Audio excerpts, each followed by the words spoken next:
नमस्कार, early times का social media platform देख रहे हैं आप और मैं हूं आपके साथ सिद्धार्थ शर्मा। आप सभी जो हैं लोगों को पता ही होगा जिस तरह से आतंकी गतिविधियां जो है वो लगातार जम्मू कश्मीर में जारी हैं। और अगर बात करें गांव की तो हर एक गांव में जो है वो लोग कह देते हैं कि हमने संदिग्धों को देखा, हथियारबंद संदिग्ध देखे, हमने जो है आतंकी गतिविधि होते देखी है, कुछ लोग जो है यहाँ से क्रॉस कर गए हैं। तो इसी को लेकर जो है वो डीजीपी आर स्वैन भी कुछ दिन पहले जो है वो सीमावर्ती क्षेत्र हीरानगर पहुँचे थे और उन्होंने जो है वो जनता दरबार लगाकर जो है वो जनता की वहाँ पर आने वाली जनता को जो भी समस्याएं आ रही थी वहाँ पे उन समस्याओं को जो है वो सुना था और जल्द फ़ौरन तौर पर उन्हें उनका निपटारा करने का जो है उन्हें आश्वासन दिया था। और उसी के बीच अगर आपको बात करूँ तो बनियाड़ी के पूर्व सरपंच राकेश चौधरी ने वहाँ पर कुछ अहम बातें जो है वो रखी थी। उन्होंने कहा था कि गन के लाइसेंस है जो कि एक्सपायर हो गए हैं लोगों के, जो कि रिन्यू होने वाले हैं, उनको जो है वो रिन्यू कर देना चाहिए। और आपको बता दूं कि जिस तरह से अगर माने कि बता दूं कि जैसे कि गन लाइसेंस किसी व्यक्ति के नाम है और वो एक्सपायर हो चुका है और व्यक्ति की जो है वो मृत्यु हो गई है, तो उन्होंने कहा था कि उस व्यक्ति के जो आगे बच्चे हैं, अगर उसका बेटा है तो उसके नाम जो है वो लाइसेंस रिन्यू होना चाहिए। तो इस तरह की उन्होंने बातें रखी थी। उन्होंने कहा था कि इस बात पर भी जो है वो गौर किया जाना चाहिए। और उन्होंने एक मेन बात रखी थी कि जो आर्मी की चौकियाँ हैं वहाँ पर नियुक्त की गई थी, वहाँ पर आर्मी की पोस्ट थी। अगर बात करेंगे तरनाम पुल के पास जो आर्मी की चौकी थी, उज के पास जो है वो उज दरिया के पास आर्मी की चौकी थी, तो वहाँ से जो है उन चौकियों को हटा लिया गया था। और उन्होंने एक अहम बात रखी है कि जल्द से जल्द जो है हमारे इलाकों में जो है जहाँ जहाँ आर्मी की पोस्ट बनी हुई थी उनमें जो है वो बहाली की जाए। आर्मी को एक बार फिर जो है हमारे गांव में उनकी पोस्ट पर जो है उनकी बहाली हो, आर्मी फिर हमारे इलाके पे जो है वो आ जाए और हमारे इलाके की जो है वो नज़र बनाए रखे इलाके पर। उन्होंने एक बात और रखी थी कि हमने इससे पहले भी कई बार जो है वो मांग रख चुके हैं कि हमारे इलाकों में जो है वो आर्मी की तैनाती की जाए, जो पोस्ट वहाँ से उठा ली गई थी उनको जो है एक बार फिर उनकी बहाली की जाए। और हमारी बातें जो है वो नहीं सुनी जा रही है। और अगर जल्द जो है हमारे इलाकों में आर्मी की बहाली नहीं हुई तो हमें अगर सड़कों पर उतरकर रोष व्यक्त कर प्रदर्शन भी करना पड़ा आर्मी की बहाली के लिए हमारे इलाकों में, तो वो भी हम जो है वो प्रदर्शन करेंगे। और जल्द से जल्द जो है वो हम अपने इलाके में आर्मी की बहाली चाहते हैं, आर्मी की तैनाती जो है हम चाहते हैं। तो और भी कई सारी अहम बातें जो है राकेश चौधरी ने जो है वो डीजीपी आर स्वैन के सामने रखी थी। आइए इस वीडियो को सुनिए और देखिए राकेश चौधरी ने जो है और क्या क्या बातें जो है वो डीजीपी साहब के सामने रखी हैं। और हमारे इलाका हीरानगर में ये जो थाना हमारा हीरानगर है, वहाँ पे डीजीपी साहब आए थे और उनके साथ उनकी पूरी टीम थी। अपने डी साहब थे, एसडीएम साहब थे, तो काफ़ी लोग थे, हमारे सरपंच, पंच, मौजूद आदमी, लंबरदार, चौकीदार, काफ़ी लोग इस दरबार में आए हुए थे।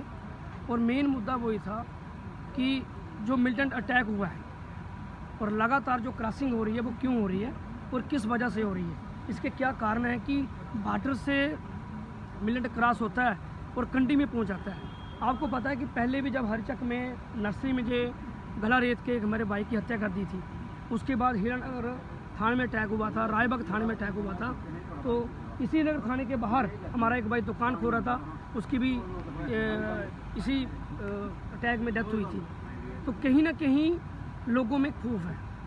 हमारे जिम्मेदार इलाका है और जिम्मेदार इलाके में जो भी लोग हमारे खेतों में जाते हैं उन्होंने जाना बंद कर दिया। हमारी माता बहनें सैर करती थी, उन्होंने सुबह सैर करना बंद कर दिया।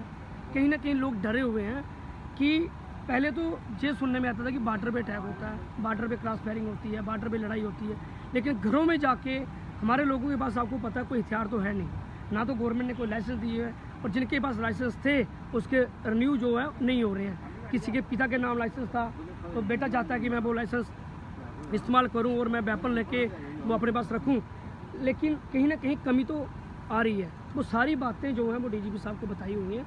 और साथ में एक जो अहम बात थी वो ये थी कि जो हमारा तरना नाला है वहाँ पे जो टीए की बटालियन कंपनी हमारी थी आर्मी की, वो 2 साल पहले वहाँ से चली गई थी। तो स्ट्रक्चर इतना बड़ा बना हुआ है कि 1.5-2 करोड़ रुपये वहाँ पे खर्चा हुआ है गवर्नमेंट का। और काफ़ी सरपंच और हमारे मौजूद आदमी पठानकोट में उन सीनियर ऑफिसर से मिले थे कि आप आर्मी को वापस भेजो ताकि हमारे प्रॉपर नाके लग सकें, लेकिन उन्होंने कहा था कि अभी आर्मी नहीं आ सकती। कोई अपनी उन्होंने कोई रीज़न था, रीज़न उन्होंने हमें बताया नहीं। पहले वो आर्मी चलेगी, उसके बाद जो मेरी पंचायत में थी, चक्रधर चौधरी में थी, वो 23 मई को वो भी चली गई। तो कहीं ना कहीं आर्मी जाने से हमें नुकसान होगा। आर्मी जाने के बाद जो छोटे रोड थे हमारे लिंक, जहाँ पे डिपार्टमेंट को, एजेंसियों को पता था कि जहाँ क्रॉसिंग हो सकती है, जैसे शाब नाला था, तना नाला था, उज थी, कि जहाँ से क्रॉसिंग होती है, तो इसको रोकने के लिए वो नाके लगाए जाते थे और वो भी नाके आज बंद हैं। वो हमने डीजीपी साहब को बताया कि वो नाके दोबारा इनको एक्टिव करें ताकि जो भी क्रॉसिंग होती है कि वो क्रॉसिंग बंद हो। तो उन्होंने आश्वासन दिया है कि हम नाके भी बढ़ाएंगे और साथ में बीडीसी की बात हुई है कि जो बीडीसी की भर्ती थी वो की जाए और जो बच्चे बीडीसी के घर बैठे हैं उनको दोबारा लगाया जाए। एसपीओ की भर्ती हो चाहे खंडी में ही हो लेकिन होनी चाहिए। उन्होंने आश्वासन दिया कि हम सरकार से बात करके एसपीओ की भर्ती भी करवाएंगे और जो बीडीसी घर बैठे हुए हैं बीडीसी वाले उनको दोबारा उनको लगाएंगे ताकि जो क्रॉसिंग हो रही है कहीं ना कहीं नज़र रखी जाए। ये बड़ा अहम मुद्दा है। इस मुद्दे में हम सभी लोगों को इकट्ठे होकर इस पर बात करनी चाहिए। जैसे आज सभी इकट्ठे थे, वोट की राजनीति नहीं करनी चाहिए क्योंकि ये मुद्दा ऐसा होता है ये जो मिलिटेंट होते हैं ये किसी के सके नहीं होते हैं, ये किसी के घर में भी अटैक कर सकते हैं और किसी बंदे में भी अटैक कर सकते हैं। इसलिए हम इस सभी भाइयों को सभी लोगों को इकट्ठे होकर बात रखनी है जैसे आज बात रखी है और डीजीपी ने बात मानी है और उन्होंने आश्वासन दिया है कि हम सभी मुद्दों पे बात रखेंगे।